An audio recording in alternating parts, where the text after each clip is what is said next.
Fiduciary limit, जिसको हम confidence interval भी बोलते हैं, कॉन्फिडेंस लिमिट भी बोल देते हैं। सो ये लिमिट या फिर इंटरवल यानी कि एक रेंज आपको कैलकुलेट करनी है। अब ये रेंज होती किस लिए है? यूजुअली हम रिसर्च की जब बात करते हैं तो हम एक सैंपल लेके चलते हैं और वो सैंपल की कैलकुलेशंस के बेसिस पे हम जो है पूरी पॉपुलेशन के लिए चीजें जनरलाइज करने की कोशिश करते हैं। सैंपल के लिए जो चीजें हम करते हैं दैट इज स्टैटिस्टिक, और अगर पॉपुलेशन के लिए कोई चीज है या कोई टर्म है या कुछ हम निकाल के लेके आ रहे हैं तो दैट इज पैरामीटर। तो पॉपुलेशन पैरामीटर से रिलेट करता है, सैंपल स्टैटिस्टिक से रिलेट करते हैं, ये बात याद रखिए।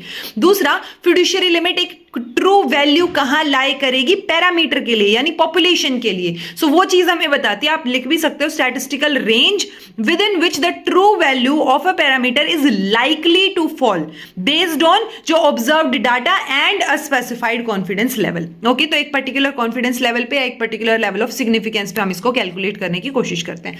इसका फॉर्मूला क्या रहेगा? सीधा सीधा फॉर्मूला है मीन यानी एक्स बार लिख लीजिए, चाहे mean plus minus z sigma, sigma यानी standard deviation, divide by under root n, capital n की बात कर रहे हैं। एन ऑब्वियसली आपके टोटल स्कोर्स की बात कर रहा है जो आपको मेंशन किए होंगे, स्टैंडर्ड डेविएशन सिग्मा हो गया, देन आपका मीन जो है वो आपको दिया मिले, तो आपको मीन, स्टैंडर्ड डेविएशन और एन की वैल्यू देके वो पूछ सकते हैं कि कहां पे जो है पैरामीटर को, मतलब कहां लाई करेगी जो पैरामीटर की रेंज है या फिड्यूशियरी लिमिट क्या रहेगी, वो रेंज क्या रहेगी।